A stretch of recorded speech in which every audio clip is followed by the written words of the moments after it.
So good afternoon, everyone.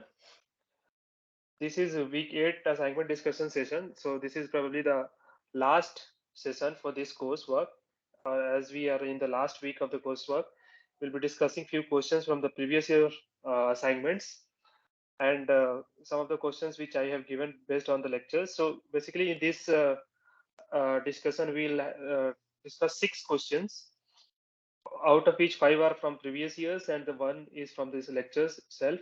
And the other questions which were there in the previous year is same as that of this year. So I will not solve those questions, but hopefully with today's discussion, you'll be able to solve those questions, or going through the lectures, you'll be able to solve those questions because that is the part which you have to do. So with that, let us start today's session, which is the last session for this coursework.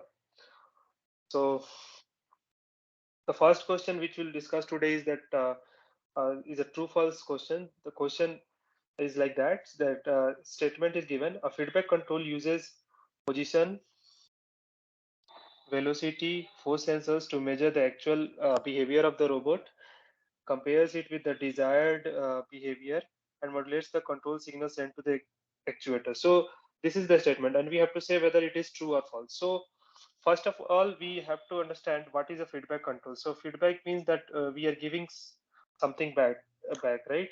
Or so we are sensing something, and based on that, we are taking some decision. It's a kind of a feedback, like when you study, the teacher gives you feedback whether you're doing good or bad or whatever. So there is something like desired from the teacher that you should be do like this and that. But if you deviate from that desired uh, character, the teacher will give a feedback to you, and that those type of feedback can be characterized by like your report card or your behavior or anything. So those are the parameters on which the feedback will be used. So when you talk about a normal control system or a robotic system, so first of all, when we talk about a control system structure, we'll have a plant is generally known as a system, so the system on which you are working on.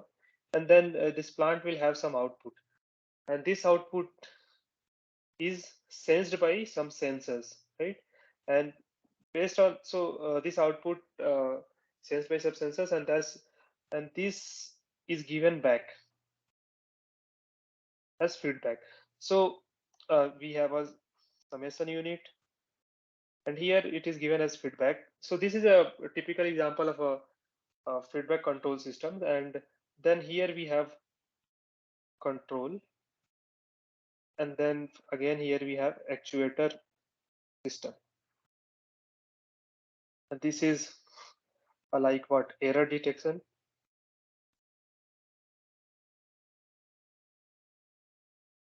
And this is input. So in a control system examples, or in the like feedback control system, what we have an input which is nothing but the desired which you want, and we have the output what we get. So whatever desired we want, we'll give here to the input, and we will see whether we are getting a desired output or not, or we are how close we are with the desired output. And then this output is sensed, and we feed it back so that it will compare with the input, the desired, whether we have achieved the desired or not.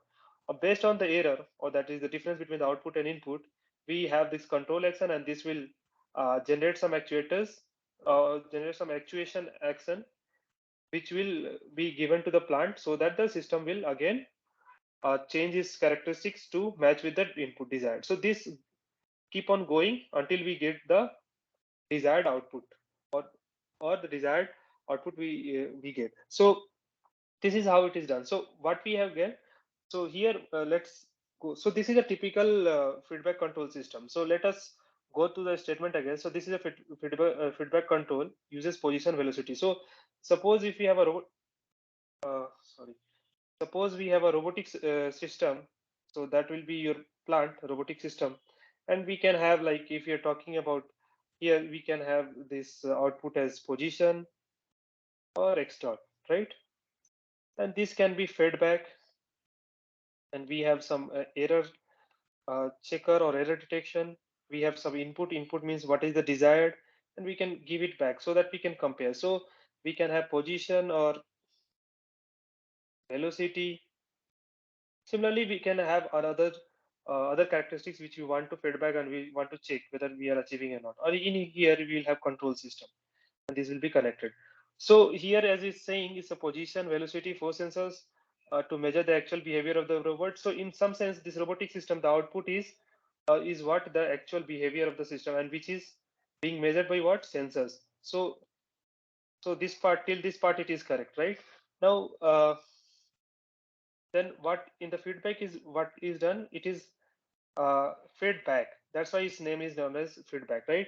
So this all information which we got from the sensor is feedback. So here we can have another feedback loop which is giving this position into the backward, and here we are giving the velocity.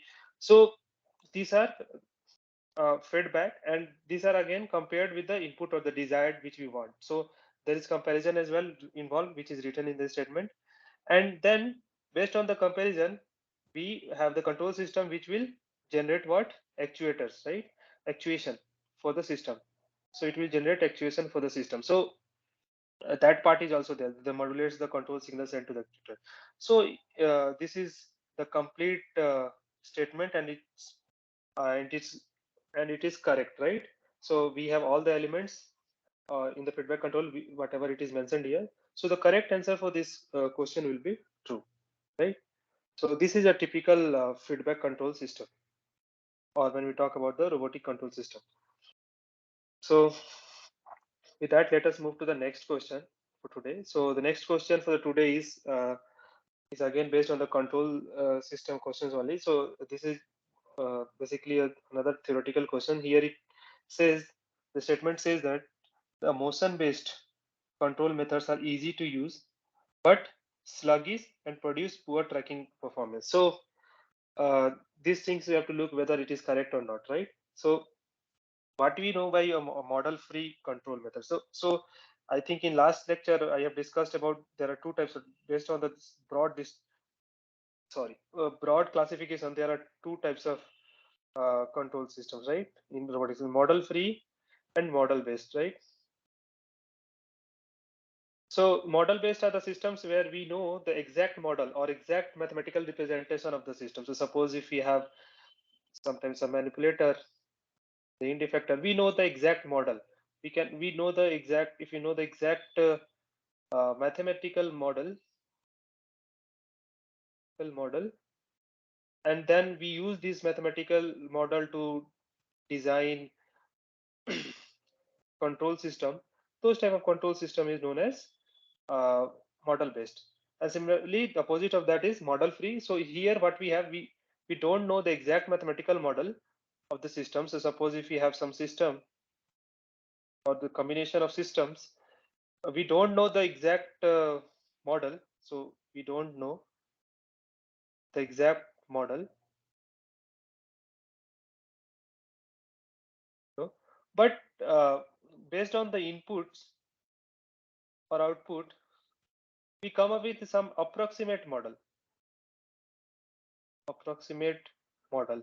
or rather, if you talk about in like more simple sense, we have suppose we have some complex mathematical mathematical model of a system which we don't know what complexity it involves and what is that complex mathematical model. We we approximate it using a very local model, or local model means that is a very basic model. So so we approximate that using a local model, and then we'll try to uh, use control, or we'll try to design control, right? So this kind of things is known as, it comes under model free. So suppose we have a very complex system like this. These are the blocks of different parts of the system, and we approximate it using some equation y dot equals to ax, where x is output and y is output, x is state. Then this type of is a this represents the input output relation between this system, but it does not take into account to the all the details of the system. And so when if you use or design this control system, it is easy to use because we have a very simplified model, So that is correct, what it is written here. But it will be at the same time will be sluggish or produce poor tracking performance, because suppose if you uh, consider an example of any systems exist in the uh, uh, uh, in our world. Like suppose if you have consider a car. So if a car is moving, we consider that is a four-wheeled robot and which is moving, and we take a very simplified version of car, then and you design a control system, it will work. But when you an actual car goes, when you see that there are many things which will affect, right? Like there is wind, and then there's the roads, and there are many parameters which affect. And when we design the car, or if you write the mathematical equations, those things comes into picture, but you don't know that, and you have used a very simplified.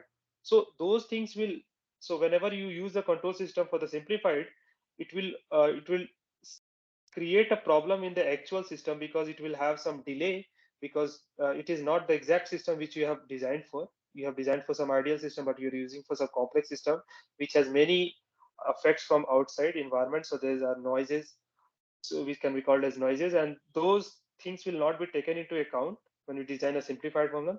And that's why it will produce a poor tracking performance. So whatever you desired, which you want, and you thought that whatever we have the simplified model is to achieve the desired, but there will be some error associated with, so it produces a poor tracking performance, and it will be uh, there will be some sluggishness as well. So this is because we have the simple fact is that you have approximated that model, the actual model. So that's why you have to face with these consequences. The only advantage is that you will quickly come up with the control design, because you have made simplified the whole system. So with that, it is quite clear that the motion based or model free control methods are easy to use, but at the same time, as it is easy to use, we have simplified things. You will have to go through the consequences that it will give poor tracking performance, and it gives service. So based on the application, sometimes we are like, we are okay that even if it gives poor tracking, we are okay because we don't have that much computational power, or that much complication is needed, or that much accuracy is needed. So in that case, we are happy to use motion based model free control. So these two uh, methods are generally used based on the application. So but here the statement which we have discussed is correct. So the correct answer for this is true. So I think someone is in the lobby. Let me tell him.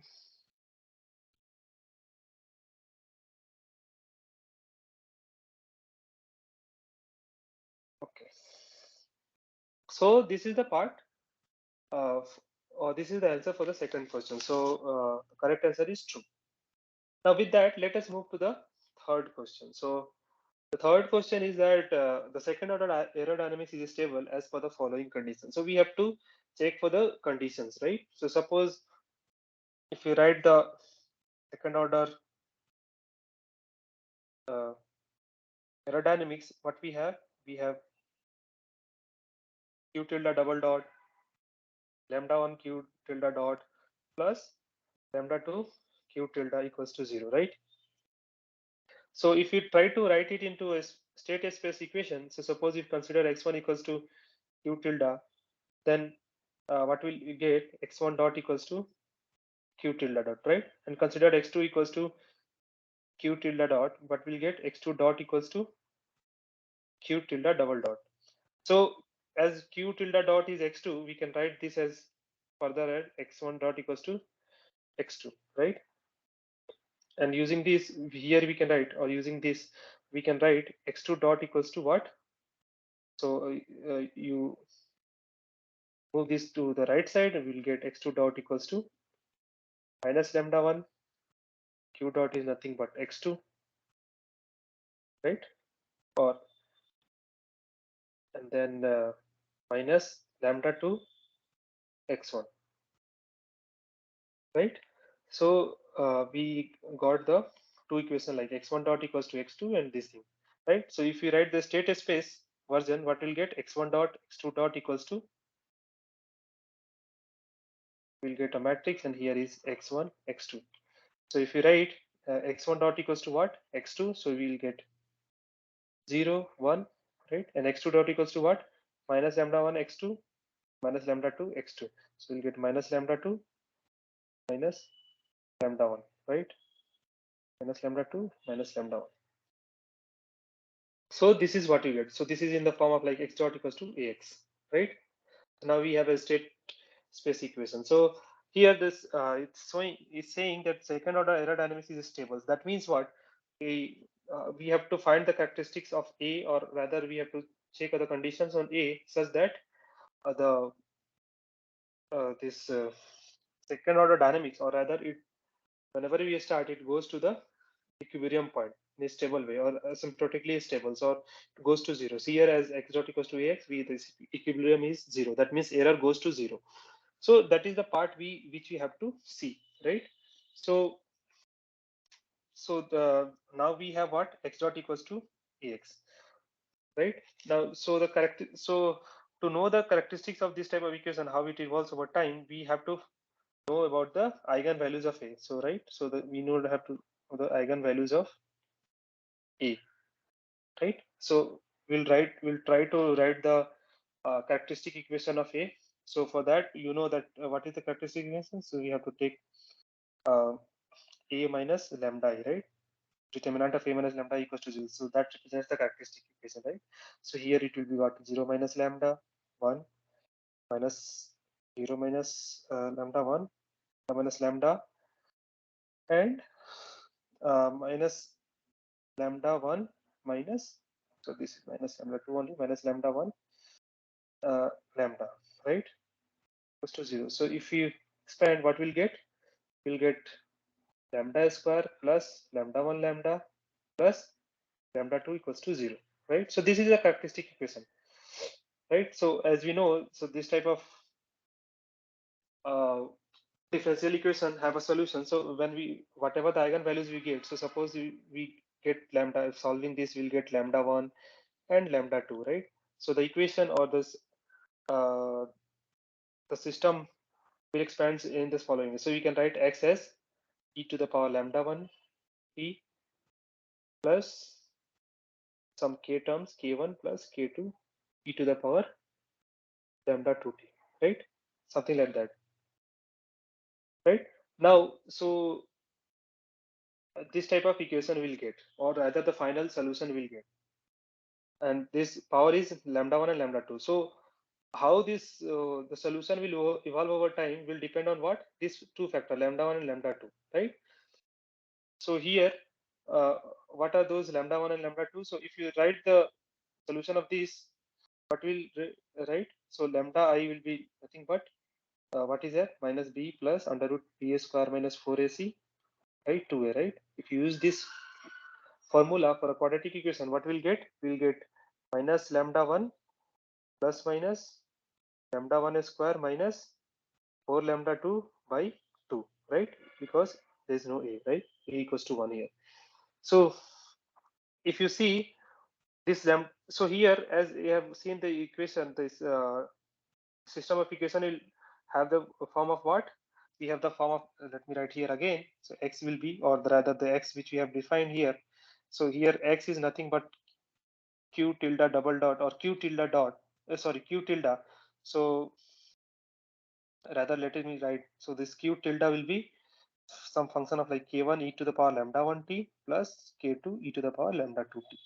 And we know this q tilde will go to 0 only if this lambda 1 lambda 2 will be what, negative, right? So that it will die out. So this will die out over time to 0, this will die out to 0, that means q will also die out. In that case it is stable, right? So what we have to do, we have to see that lambda 1 and lambda 2 is less than 0.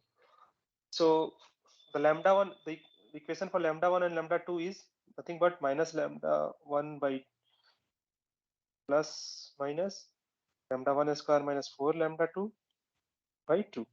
So from here we know that the inner this under root part should be less than, or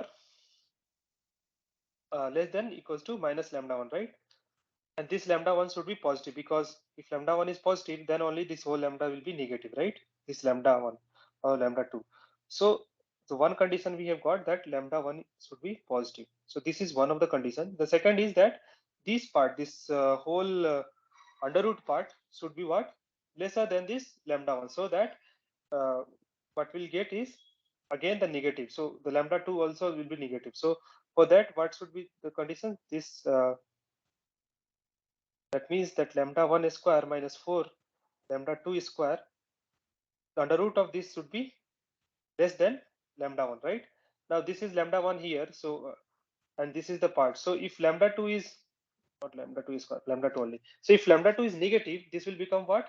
More than lambda 1. So lambda 2 less than 0 is not the right choice, right? Because if it is less than 0, this on inside term will be positive and this will be greater than lambda 1. And then the second lambda, which we are finding out here, will be positive, right? But we need a negative, right? So for that case, we have to consider lambda 2, and lambda 2 should be positive and it should be less than that. Okay, so the second condition is lambda 2 should be positive. So these are the two conditions on which we can say that the aerodynamics is stable, or rather the final solution will be of the form of the e to the power lambda 1 2 and lambda 2 t, and this will die out over time, and that is what we call it stable. Or rather, with time, the error for the system, or error the desired and the desired output and the actual output, or the difference between desired and actual output becomes zero over time. So the correct answer is that the condition which we require here is that lambda 1 greater than 0, lambda 2 greater than 0, right? So this is the correct answer. So where you can find this? So this is what, not this one. The last, where is that? Ah, third one. Third one is the correct answer, not this one. So this is the third question which for today. So here we discuss the second order aerodynamics and when it is stable. So we have found it out using the eigenvalues of the equation of the form like x dot equals to ax, and based on this matrix characteristics, or based on this eigenvalues of a, the whole system will evolve over time. We found that for this system to die out or go to the zero or the stable equilibrium, what is the condition for A? We have found out, and that condition is nothing but lambda 1 equals to 0, greater than 0, lambda 2 greater than 0. So this is the answer for the third question. Now let us move to the fourth question for today. Right. So the fourth question is again a theoretical question, and here it says that uh, inverse dynamics should be enough to control a robot arm. However, there are factors such as joint mechanics, stiffness, damping, friction, unmeasurable disturbance, sensor actuator noise, or even numerical error that can easily impact the robustness of a fully open loop controller. Therefore, an additional feedback compensator is always recommended. So, going through this statement, it seems that it is right. So, let us look into it with a more practical sense, and then it will be very clear that what is the answer for this question, whether it is true or false. So, as you know, the inverse dynamics. So, suppose inverse dynamics means that if you have a, let us consider an example of a manipulator. So if you know the position of this end effector, we can using this configuration, we can find out the QIs or the joint parameters, right? QI plus 1, suppose this is QI. So we can find out the joint parameters based on which the end effector position, whatever we have, will get, or the different joint positions based on which we. So basically, given the actual effector position, we can find the joint parameters for each of the joints, right? So this is what is known as inverse dynamics. And so so suppose if you have someone says that I want my end effector to go to this position, you can always calculate whether what should be the position or what should be the joint parameters for getting that configuration, and you can simply give that command to the robot and it will try to achieve that position. And so this is kind of what this is robotic system. You want will give some joint parameters and it will give the end effector position, right? And you know that whatever the system which we have designed, it will follow in the same way, like the mathematics which we have for the system. We simply find give the joint parameters, and it will follow, and it will get the interfactor position as desired, right? And so there is no checking whether we have got the exact position or not. So this is what nothing but open control or open loop control, which is the case here written here. So this is open loop control. Now, what will happen in a real scenario, this type of system, it might work in a very ideal scenario, but in real scenario, we have many things, like we have joint mechanics, and which we might have not compared. We have frictions in motors or frictions while these links will be moving, or there will be some other environmental disturbance. But that those things are not taken care into this mathematical calculation which we have found out to give these joint parameters to get the end effector position. So those things are not taken care. So when, but in actual those things exist. And in that case, what will happen if we give qi and we know that we'll get something, what, like suppose uh, PD that is desired. So we give qi to rs and we think that we'll get PD, but we'll get something like PD dash. And this P, if you take PD minus PD dash, that will not be equal to 0. That means there will be some difference, there will be some deviation. And this happens because of these factors like joint mechanics, stiffness, damping, and unmeasurable disturbance, and this thing, right? So these are the things. Now, so those all things are correct using the inverse dynamics, which have we said. And it says that even numerical error, right, that can easily impact the robustness of us. So robustness, yes. So robustness means that whatever is the case, it should give the output right in the correct way, right? So, but here we will not get the correct way when these things will affect. So that is also correct. So what we need to do to rectify this problem, we need to measure this thing, right, this PD. So whatever the robotic system we have, and we give some qi and we get some output, suppose p, we have to measure this using some sensor and try to compare with the desired, right? So that is nothing but feedback, right, which we have already discussed. So we have to give feedback, and then we have to compare with the desired, and then again try to communicate with the robotic system, or try to give inputs to the robotic system, and so that this keep on going, so that at the end we'll get the uh, exact desired output. And in that case, what will happen, even if we have a feedback, we always have a kind of like checking whether we are going towards the goal or not, and based on that we'll have some manifest, or we have some changes in the system, changes in the actuation, and we keep it doing, so that it will. So even though there are some what environmental involvement,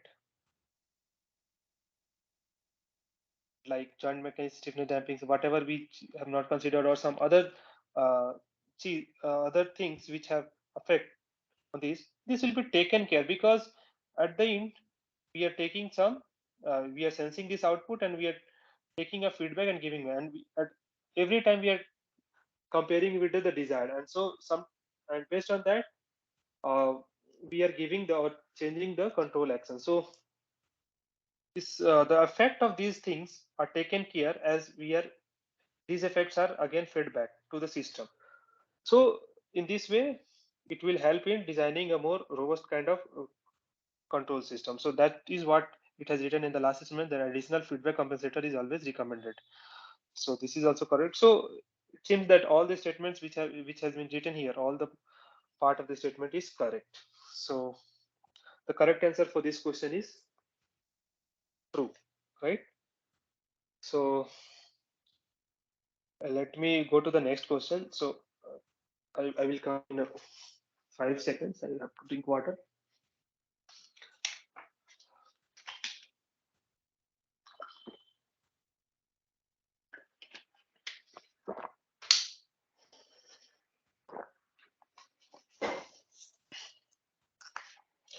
Okay.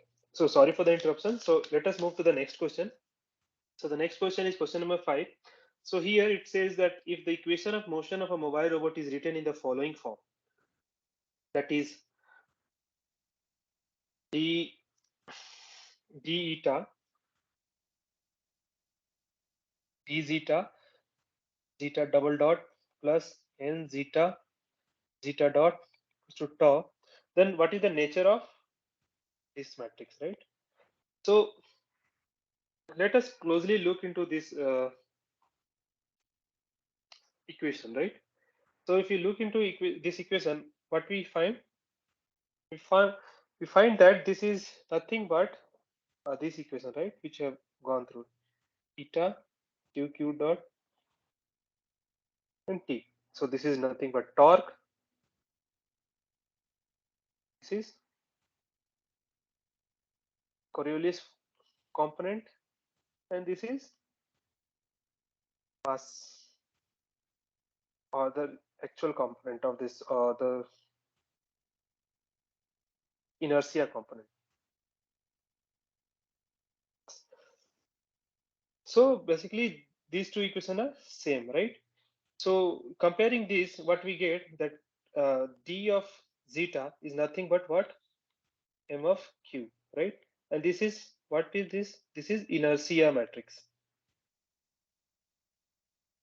So now in one of the session, we have already discussed this about the inertia, properties of inertia matrix. I think in week 5 or 6, I don't remember exactly. So what are the properties of the inertia matrix? So inertia matrix constant what?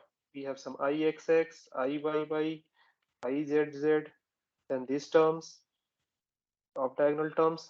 So these all elements are what? Positive, right? So because this represents inertia, so one thing will be that d of zeta be greater than 0, right? Because this is inertia matrix. So one condition we have got, right? Also, as these things represents, or the inertia matrix represents the actually the moment of inertia about some axis like x-axis, y-axis, z-axis, then xy-axis or plane, then xz, and similarly here yx. Now xy and yx is what? Same, right? So similarly xz plane and z-axis same plane, right? So what will happen? So these terms will be same, these terms will be same, these terms will be same. So if you take a transpose of matrix mq, what we'll get? We'll get mq itself, right? So this is known as what? Symmetricity, right? Or this type of so suppose if we have a transpose equals to a, that means that a is symmetric matrix, right?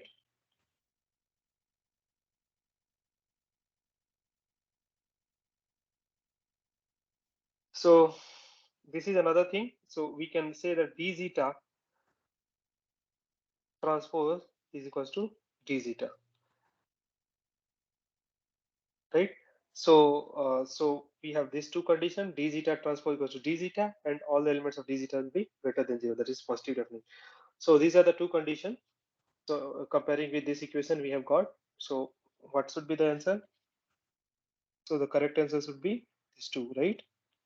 D zeta t transpose equals to d zeta, which is greater than 0, as d zeta represents inertia matrix. It is symmetric and positive, definite, right? Now let us move to the last question of today, that find the DH parameter of a planar mobile robot. So in earlier cases when we talked about DH parameter, when we used to find the DH parameter, we used to do it for uh, basically planar robot, right? So we used to do it for this kind of things, right? L1, L2, L3, and each joints represents only one factor. Either it's rotating, right? So either it will be rotating or translation or prismatic joint, right? But in reality, it might happen that in most of the systems, one joint has many degree of freedom, or it is rotating as well, or movement as well. So those things are there, right? In that case, how we can use the DS parameters? That is the idea for this question, right? So how will we able to use in those questions? So here we will be trying to find the DH parameter for the planar mobile robot. So first of all, let us in the planar mobile robot. So this is suppose the body of the planar robot, and this is nothing but the body frame. So suppose this is Y, this is X, B, YB. This is some inertial frame XI, YI, right? So one way to find the equation of motion or behavior of this mobile robot is that in the inertial frame and this body frame, we have some transformation. We define and then find the different terms, the force terms in the inertial frame, and then we write the equation, which will be like a tiresome work. So, but another thing is that we can also use DS parameters. How to do that? We'll see it here. So for that, so we can consider this body frame as a joint, and we can have this like body frame is having what? If you talk about the inertial frame, what will it will have? It will have in the form of inertial frame. If you take, so we can have this type of psi as orientation, right, in the inertial frame, and then this y movement, and then this x movement. So basically, this whole thing can be represented by two prismatic joint, so x and y prismatic joints, and one rotation joint, right? The whole system can be represented by this thing. One rotation joint, that is nothing but psi, right? Now, how to do that? So let us define the different axes, right? So how will you define? So let us define this Z1, and then we define Z2, and then Z3. So let us define this Z1 as the Y movement. So this Y movement is given by Z1, and Z2 represents the X movement. So suppose this is X, and this is representing Y. So this we can mark as Z0, right? The ground or the base frame. So this is Z0, this represents Y, Z1. So any movement in the Z1 direction represents Y movement or the uh, Y joint movement. Then X is in the Z2, and then there is rotation as well, right? This side. So that is represented by Z3. So this thing, right? Now, so we have what Z1, Z2, Z3, Z0 is defined. Now we have to define X0. So we can take X0 how? So Z1 and Z2, the plane containing Z0 is, we have to select X0 perpendicular to that. So we can take X0 here. Now again, plane containing Z1 and Z2. So Z2 we have to consider. So this is Z1 and this is Z2. This is Z1. So the plane containing that, the perpendicular to that, we have to we have to mark X1, right? So either we can mark here or here, right? So we choose the upwards. So this one is X1, we take, right? Similarly, here, the plane containing Z2 and Z3, perpendicular to that, we need X2. So where we'll choose X2? Either inward or outward. So we take towards ourselves, right? So this is X2. So this is what we can have. So this is X, this is 2. So everything is fine, right? So this is the complete representation of what? This mobile robot. Now with that, I think we are now complete enough to find out the DH parameter. So let me again draw here, and then we'll try to find the DH parameter. So what we have Z1, we have X1, then we have Z3, Z2, X3, this is X2, this is X, this is Y, this is X0, Z0, right? So this is what the line diagram we have. Now we have to find out what DH parameter. So DH parameter, what we need. So first of all, let us make the table. So we have K, and then we have alpha K minus 1, ak minus 1, theta k, and dk, right? So these are the parameters. So if you remember, alpha and a are what we compare with this k minus 1, the x, in terms of x. So these two parameters are found in terms of x, and these two are found in terms of zk, right?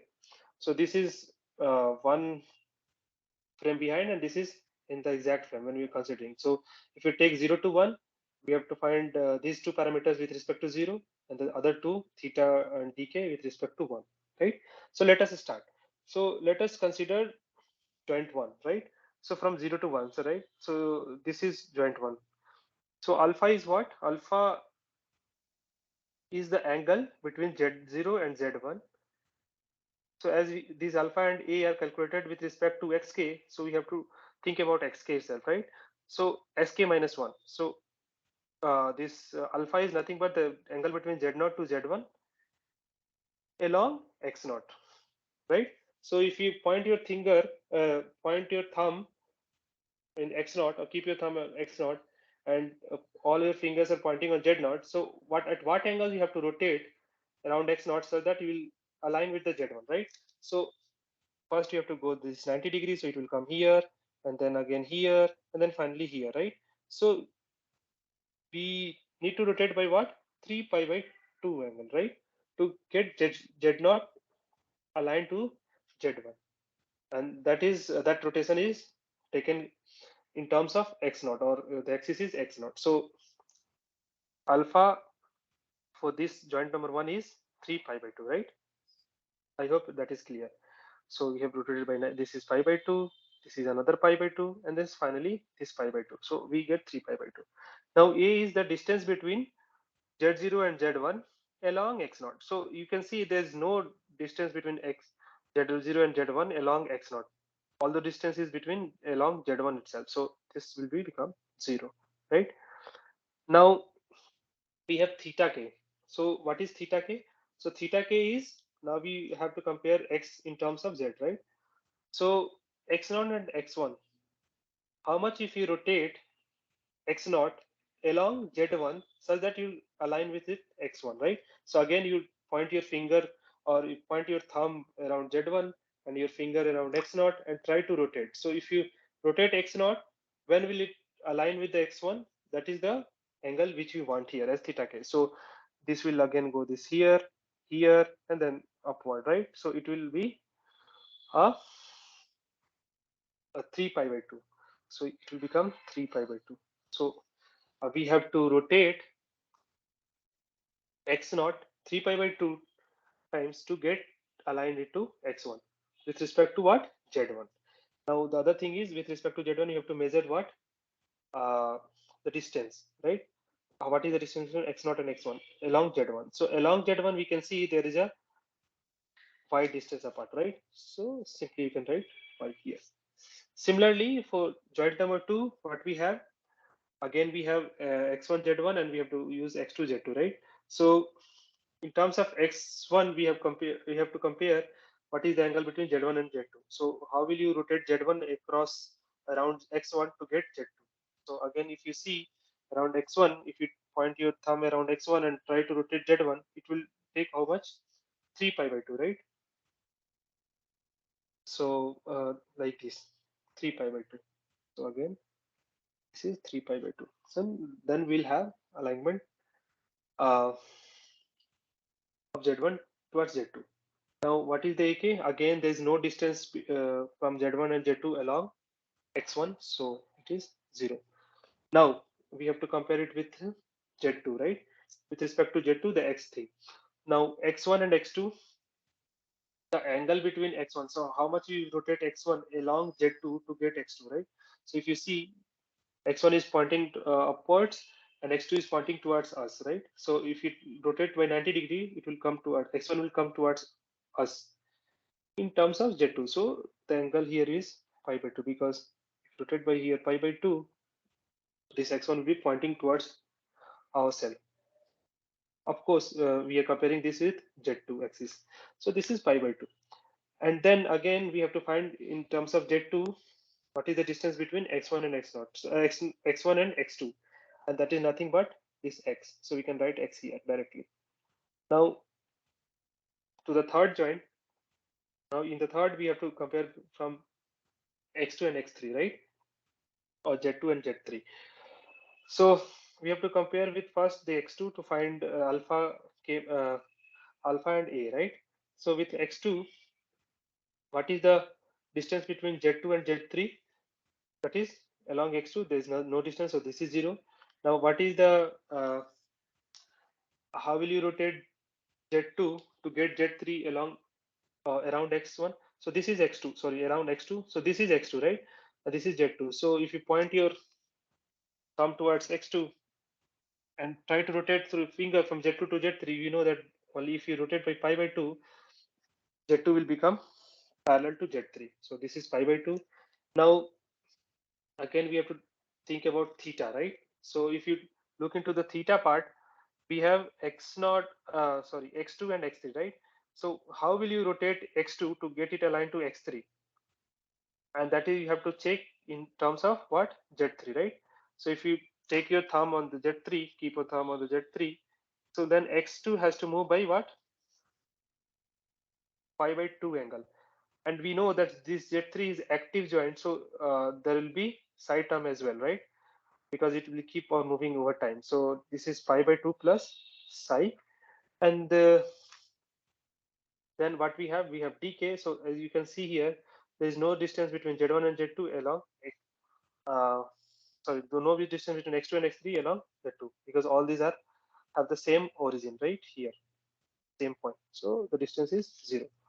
So this is what will get the dh parameter, and you can use this dh parameter to find the equation of motion or the transformation, and then finally the equation of motion, and then we can use this thing to design control systems or whatever thing we have to study for this mobile robots. So the basic idea for this question was to understand how we'll be able to use dh parameter for a mobile robot case. So I think this is the correct representation of the dh parameter which we have here. So you can see these, and this is the presentation of this of a what you call a mobile robot, right? Suppose this is a mobile robot. It will have what? The orientation, then x and y, right? Three things. And these all things are represented by this diagram, and then finally this dh parameter. And as long as we have the dh parameter, we can play with it. We can find the equations for motion and all those things, whatever is required. And we can also use it for designing control system.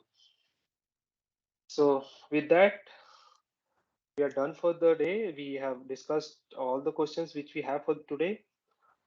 Thank you for listening today and for all the sessions. Thank you very much. If you have any questions or if you have anything, any feedback which you want to give, I will share this video on the YouTube, and at the descriptions I will share a Google form where I have some questions, so you can give your feedback there. It will be very helpful if I will plan to take some another NPTEL course next time, or the discussion thing. It will be helpful for me to improve over this. Thank you. Have a nice day.